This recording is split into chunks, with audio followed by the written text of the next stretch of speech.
자, 안녕하세요. 안녕하세요. 네, 지역사회 간호 담당하고 있는 김희영입니다. 여러분들한테 지역사회 간호하면은 뭐가 생각나세요? 라고 얘기하면 대부분이 어렵다. 그죠? 뭘 외워야 되는지도 모르겠다.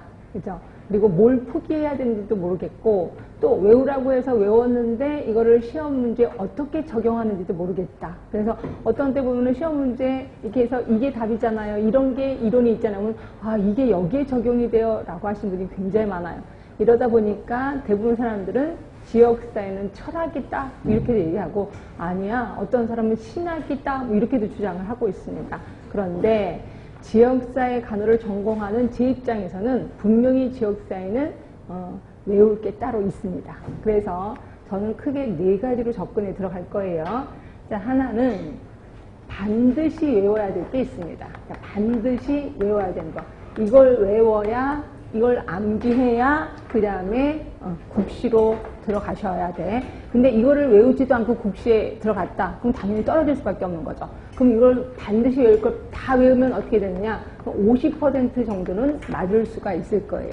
그래서 저는 이론 부분 우리 2달 하는데 2달 내내 이거를 제가 계속 부각을 시킬 겁니다. 그래서 어떻게 할 거냐면, 일단 제가 수업을 50분 하고 10분 쉴 건데 50분, 한 45분 정도 하고 45분, 한 40분 정도 이론을 하고요. 그 다음에 제가 오늘 나눠드릴 유인물이 있을 거예요. 유인물을 보시면 가로놓기가 되어 있을 거예요. 근데 가로놓기에는 바로 가로에다 답을 쓰지 마세요. 왜냐하면 이걸 가로 안에 답을 쓰면 이게 일회용밖에 안 돼요. 그래서 다른 포스트잇에다 답을 쓰셔서 그 다음에 지나다니면서 길거리 다니면서 이걸 들고 다니면서 쭉 머릿속에 생각하는 거예요. 그래서 항상 공부는 책상에 앉아서 하는 게 아니라 동량 공부, 지나다니면서 하는 겁니다. 이래야 머릿속에 좀 많이 암기가 되거든요. 그래서 요거를 하시고, 그 다음에 그 뒤에 보시면, 우리 책에도 보시면, 책에 몇 쪽이냐면 19쪽인가요? 필수 문제가 있어요. 자, 필수 문제 보이시죠? 그래서 40분 이론하고 가로놓기 하고 필수 문제 할 겁니다. 그리고 쉬시고 그 다음에 다시 또 그런 식으로 할 겁니다. 그래서 제가 왜 이런 얘기를 하냐면, 어떤 친구들은 필수 문제 정답을 공개해라, 뭐 그걸 아예 다 그냥 일일이 다 불러달라, 이런 사람들이 많은데, 그러니까 이런 수업은 듣지도 않은 채로, 그래서 그런 거를 방지하기 위해서 제가 항상 첫 번째 시간 끝날 때쯤에서 이 필수 문제를 하니까, 그래서 혹시라도 이론이 필요 없으신 분은 뒤쪽만 좀 보시면 될 것 같아요.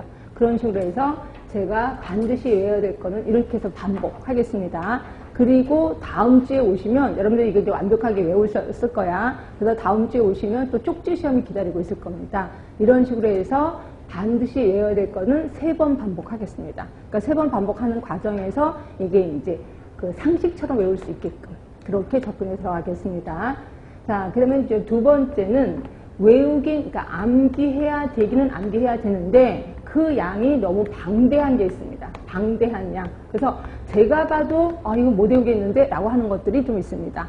이런 것들은 솔직히 제가 외우라는 말을 참아 못하겠습니다. 제 양심상. 그래서 이런 것들은 외우시진 않으시되 그럼 그냥 포기할까요? 그건 아니고요. 이거는 눈도장이라도 좀 찍어두세요. 눈도장.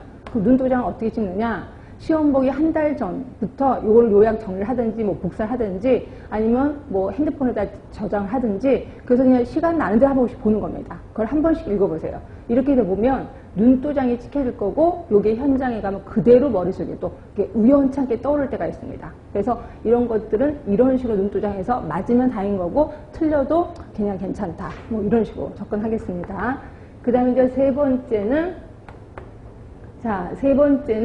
포기해야 되는 문제들이 있어요. 포기해야 되는 문제. 자, 이거는 제 이제 전공하는 사람 입장에서 볼 때는 되게 중요해요. 근데 여러분들이 너무 힘들어 하더라고요. 그래서 저는 이 부분을 포기하자, 과감하게. 그래서 이 부분에 대해서 여러분들이 설명을 해달라면 해줄 수는 있지만, 근데 여러분들 되게 힘들어요. 꼭 이 부분을 하다 보면 꼭 졸게 되더라고요. 그래서 이 부분은 그냥 과감하게 포기를 하겠습니다. 그래서 제가 얘기를 하겠습니다. 이 부분은 그냥 포기하세요. 이렇게 얘기를 할 겁니다. 그러니까 여러분들은 그렇게 하시면 되고요. 그 다음에 이제 4번째는 이제 사례 접근이라고 해서 대부분 이쪽의 문제가 점점 많이 나오는 추세입니다. 그래서 사례, 예를 들어서 어느 집에 방문을 갔다. 그 집에 가면 뭐 결핵 걸린 사람도 있고 아이들도 있는데 이럴 때 간호사 어떻게 해야 되느냐, 이런 식으로 사례 쪽이 있을 겁니다. 근데 대부분 우리가 대한민국 국민이고 그 다음에 간호학과 4년을 다녔으면 충분히 풀 수 있는 문제예요. 이건 감으로, 촉으로 뽑을 수 있는 문제입니다. 그런데 이거에 걸리는 사람들이 있더라고요. 누구냐면 어린 시절을 외국에서 보낸 사람. 그렇죠? 그래서 외국에서 보내고 한국에 대학을 온 거야. 그러다 보면 이게 사고방식이 좀 달라지더라고요. 이러다 보니 이 문제를 거의 접근을 못 하더라고요. 그래서 근데 저의 약점은 이거에 대한 설명 능력도 없어요. 그냥 제가 이거 몰라요? 이게 되면 그쪽도 모르는데 그럼 제가 설명할 길이 없다는 거죠. 그런데 대부분의 사람은 다 맞을 겁니다. 그래서 이것도 사례 연구 같은 경우는 이제 문제를 통해서 들어가도록 하겠습니다.